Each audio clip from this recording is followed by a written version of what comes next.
अस्सलाम वालेकुम व्यूअर्स, आज बना रहे हैं गोल्डन मिल्क। हल्दी से बनकर तैयार होने वाला शानदार मिल्क है। हल्दी और काली मिर्च डलेगी इसमें और कुछ भी नहीं डलेगा। साथ साथ आपको बताते चलूं, लास्ट टाइम मैंने आपको हल्दी सुखानी सिखाई थी घर पर। मुझसे बहुत लोग कमेंट करके पूछे थे कैसे सूखेगी। आपके सामने हाजिर है, ये वही हल्दी है। कितनी अच्छी सूख चुकी है, बस चादर पर फैला दी, घर के अंदर अंदर सूख गई। 2 कप दूध लिया है मैंने और 1 टीस्पून मैंने इसमें भर के घर की हल्दी लिया और 1 चुटकी मैंने इसके अंदर काली मिर्च शामिल की है।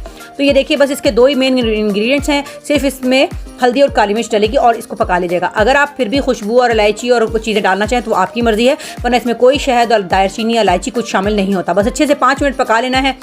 काली मिर्च डालने से जो कुरकुमिन नामी एक इसके अंदर एजेंट होता है जो कि बहुत तेज़ी से एक्टिवेट हो जाता है और आपके जिस्म के तमाम दर्द और तकालीफ को दूर करता है।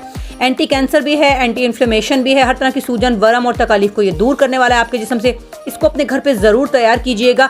तमाम तरह की कमर के दर्द हों या जिस्म के उजलाती पट्ठों के दर्द हों, वो सब दूर हो जाएंगे। गुम चोट हो, उसका दर्द दूर हो जाएगा। तो मुझे यकीन है कि ये आप खुद भी पिएंगे, अपने बच्चों को भी पिलाएंगे। गोल्डन मिल्क घर पे जरूर तैयार कीजिएगा। शुक्रिया।